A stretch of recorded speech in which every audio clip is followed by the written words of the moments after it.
All right, I want to take another look at the flux integral, but this time I want to look at it over through closed surface and see if I can estimate it again. So I'm going to start with two different vector fields now. I have the vector field F1.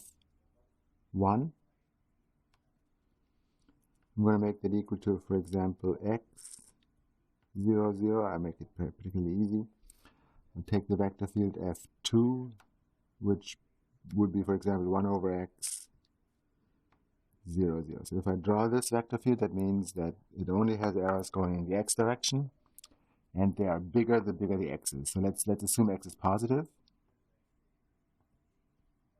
Then there is small x's over here. They would be small vectors.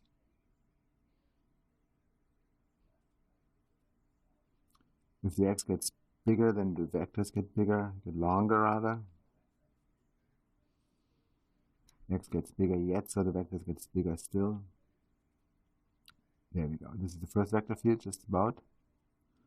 Even though it's a 3D, I only draw the 2D portion of it. This one is the opposite, in the sense that the smaller x is, the longer the vectors are, and the bigger x is, the shorter they get. So in this case, it looks like close to 0, the vectors are long. For example, if it's at 1, then the vectors are length 1, whereas at 2, they are length a half, and at 3, they will be length a third, and so on and so on and so on. All right. So now let's take a point P in here, like say this point right here, P1, let's call it, and let's call this point here P2. And what I do is I'm going to take a little probe. I'm going to take a little probe, insert a probe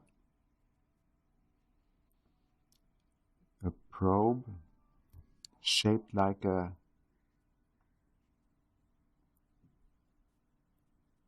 small cube into this vector field. So this would look like this. There's my point P. There's my cube right here. Like this, the two-dimensional projection, of course. Same cube gets inserted over here, like this. And in both cases, I want to find out what is the value of the flux integration over this cube Q1, S1, let's say, of F dot n ds. And here I want to find out S2 of F dot n ds. Let's figure this out intuitively if we can. So if I have this cube here, then what happens? If I take a look of what flows through the sides here, these sides on top and the bottom, they won't contribute anything, as you've seen in the previous case. The vector lines, the field lines, and the normal vectors are perpendicular. This means nothing flows through that part. And here are small vectors coming in. On the left side are the small vectors, on the right side are the big vectors coming out. So it means there's a net outcome of this stuff, of this flux here. There should be more floating coming out of this cube than goes in, because the vectors on the right side are bigger than the vectors on the left side. So I would expect the flux to be positive here. And if that's the case, then I'm going to call P1 a source. P1 is called a source.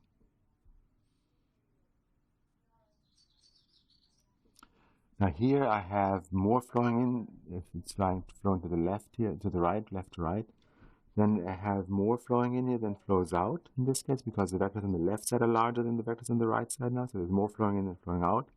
This should have a negative effect. So the flux here should be less than 0.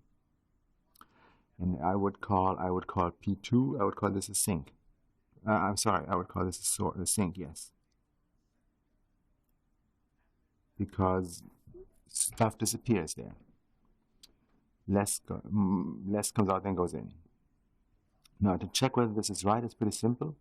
Because in both cases, if I use a small cube, I can use, this is a three-dimensional problem. So I can use Gauss's theorem here, and I get that this here comes out to be the integral, the triple integral of the divergence of f dv, same here, f1. I have the triple integral of the divergence of f, 2 dv. But if this is my vector field f1 is x, 0, 0, then the divergence of this is 1.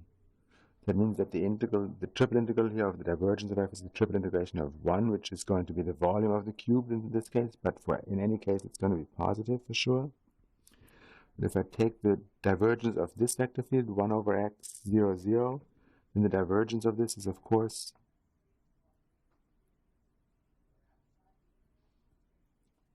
minus 1 over x squared, 0, 0.